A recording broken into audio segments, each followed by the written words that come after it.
ఓకేనా? ఈరోజు ఆంధ్ర రాష్ట్రంలోనే కాదు దేశం మొత్తం మీద 100 కోట్ల పైన జనాభా నివ్వెరపోయేటువంటి ఒక అబద్ధాన్ని గత కొన్ని నెలలుగా ఈ ఆంధ్ర రాష్ట్రంలో నుండి కూటమి ప్రభుత్వం చేస్తున్నటువంటి దుష్ప్రచారం, దానికి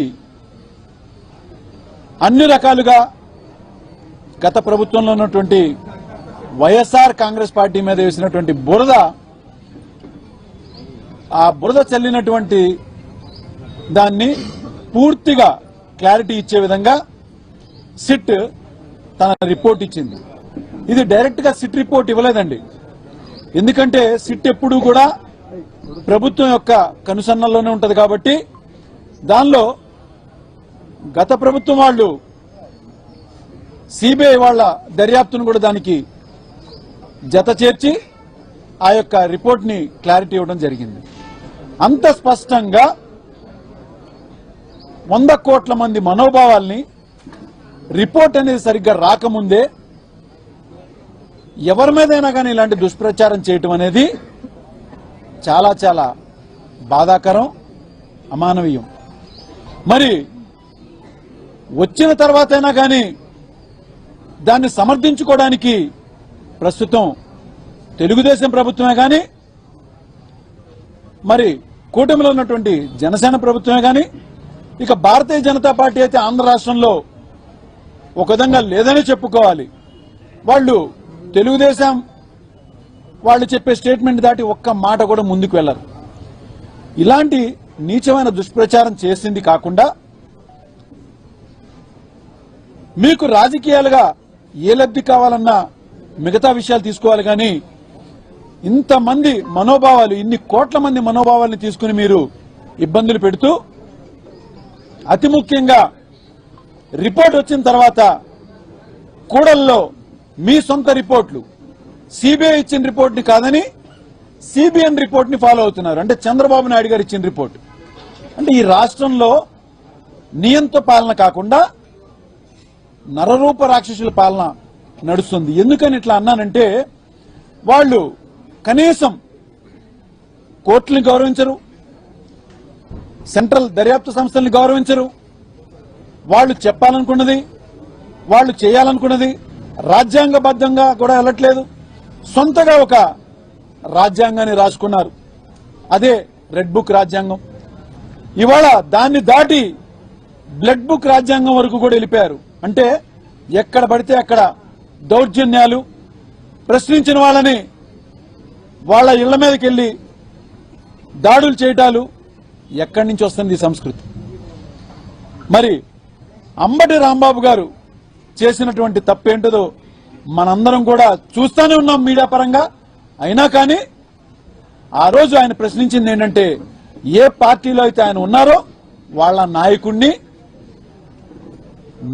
చాలా చాలా చోట్ల కూడలలో పెద్ద ఎత్తున బ్యానర్లు పెట్టి చాలా నీచమైనటువంటి దుష్ప్రచారం చేస్తుంటే, ఏమండి సిబిఐతో కలిపినటువంటి సిట్ రిపోర్ట్ వచ్చిన తర్వాత కూడా ఎంతో మంది మేధావులు ఆ రిపోర్ట్ ని చదివి వినిపించారు.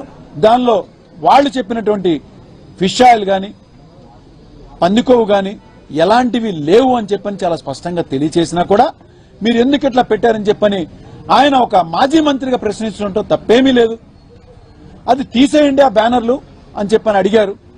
లేదంటే తర్వాత రోజు వచ్చి మేము తీసేస్తామని చెప్పని మాట్లాడారు.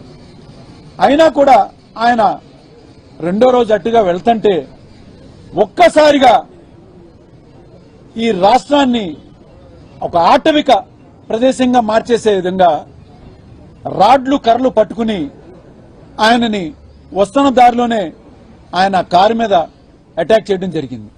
సరే అక్కడితో ఆగిపోయారని అనుకుంటే దాన్ని దాటి 6 గంటల పాటు ఆయన ఇంటి మీదన అతి దారుణంగా అద్దాలు పగలగొట్టి ఆయన ఆఫీస్ మీద పెట్రోల్ బాంబులు వేసి మరి తగలబెట్టారు. ఎక్కడ సంస్కృతి అని మేము ప్రశ్నిస్తున్నాం. అంటే ఏమి చెప్పదలుచుకుంటున్నారు మీరు? ఇంట్లో ఆడవాళ్ళని భయపెట్టే విధంగా కనీసం పోలీసులు అనే వాళ్ళు కూతవేటి దూరంలో ఉండి కూడా రాలేకపోవడం అనేది కాదు ఆశ్చర్యం, పోలీసులు దగ్గరుండి చేయించారు. అదే చాలా బాధాకరం అండి.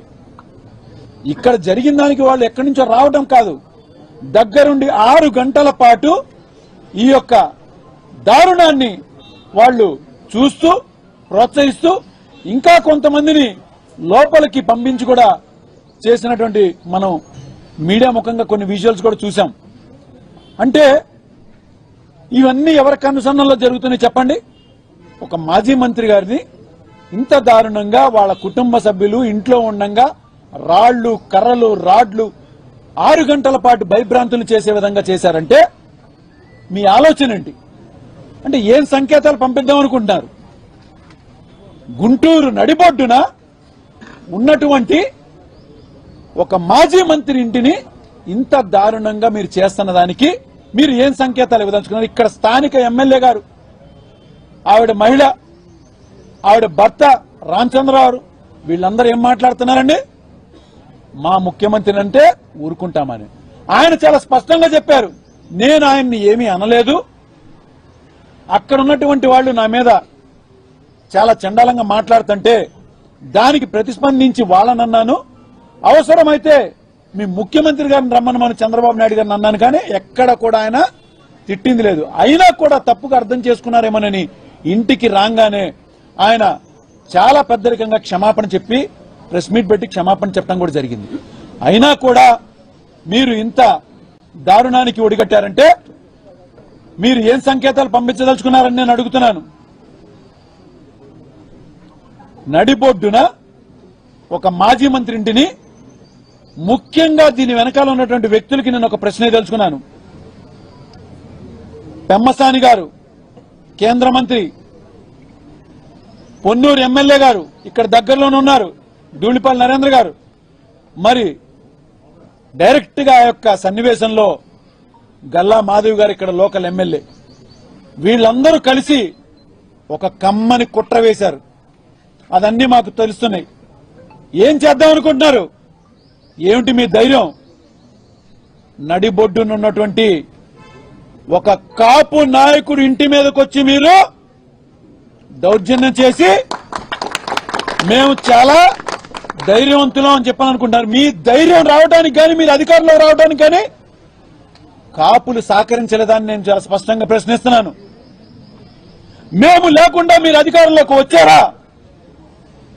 గత 40 ఏళ్లుగా ఈ యొక్క అవమానాలు, ఈ యొక్క ఇబ్బందులు మాకు రంగా గారు చనిపోయిన దగ్గర నుంచి కూడా మేము పడుతూనే వస్తున్నాం. మీరు ఎలక్షన్ టైంకి వస్తున్నారు, బర్తిలాడుతున్నారు, ఓట్లు వేయించుకున్నాక మా నెత్తి మీద ఎక్కి మీరు నాట్యం చేస్తున్నారు.